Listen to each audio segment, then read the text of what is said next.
G'day blokes and Sheilas. It's World War II and the year is 1943 when Australian commandos got bored of defending their homeland and they decided to take the war straight to the Japanese.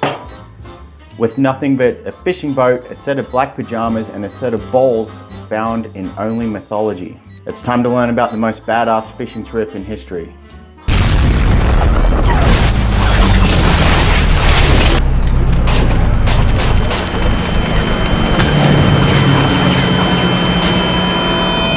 This is Operation Jaywick, where Australian commandos practically invented being Navy SEALs before Navy SEALs.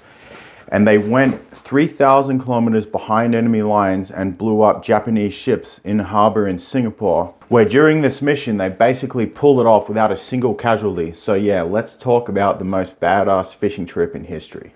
Alright, it's 1942 and Japan has been steamrolling across the Pacific like caffeinated Godzilla. They've taken Singapore, they've slapped the British around. Australia has become very nervous about becoming the next Japanese colony.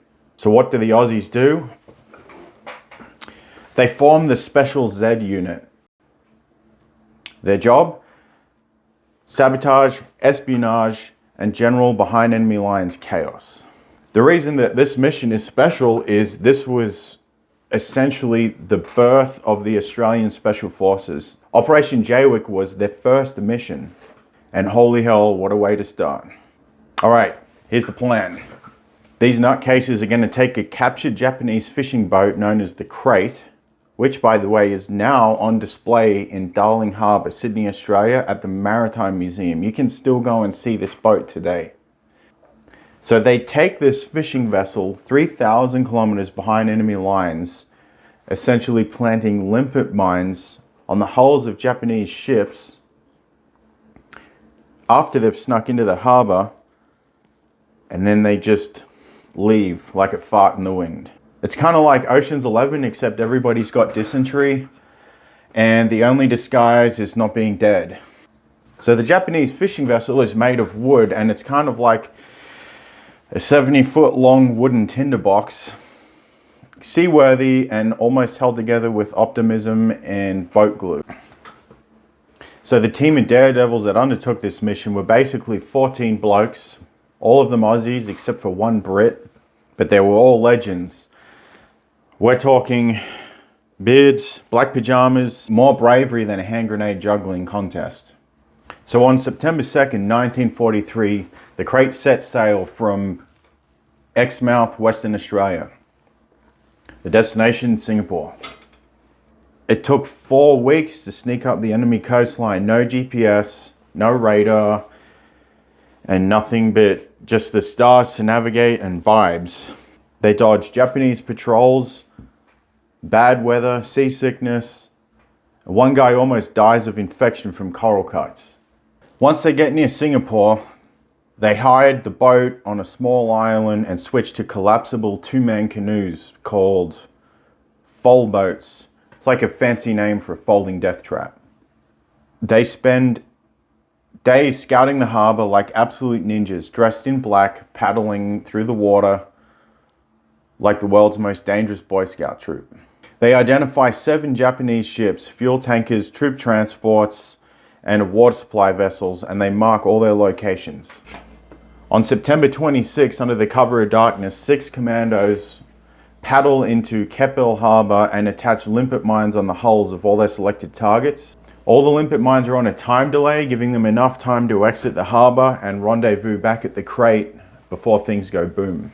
After the mines are set, they paddle back off into the night. No one sees them. No one hears them, and they're like ghosts with explosives.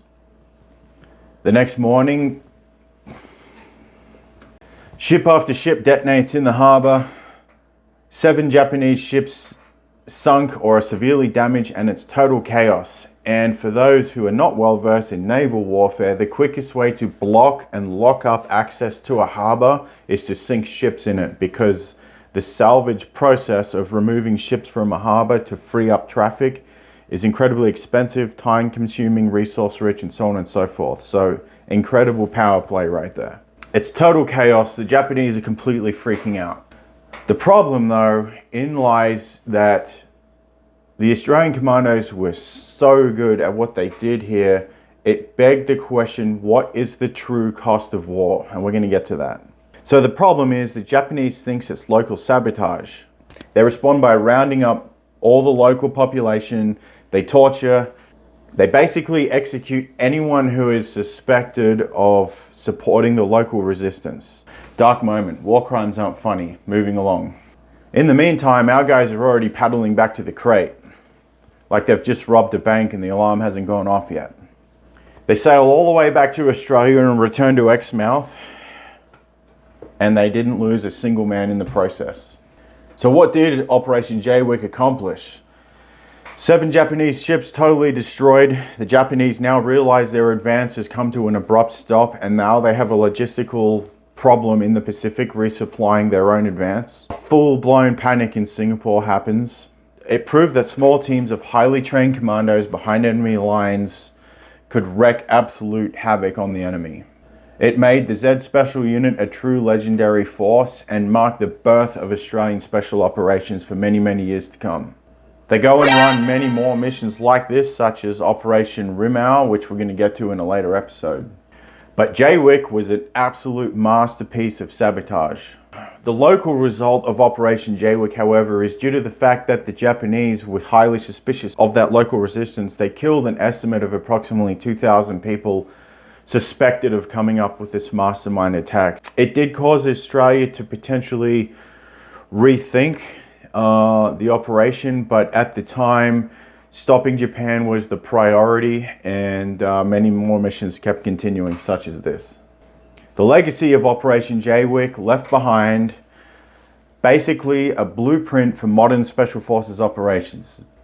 You've got a stealthy insert, a covert reconnaissance, precision strikes, and extraction without casualties. What else could you ask for? In 1943, this stuff was basically unheard of. Next time someone tells you Australians just wrestle crocodiles and drink beer, remind them that they once sailed on a wooden boat behind enemy lines just to blow up the Japanese Navy and see if they could get away with it.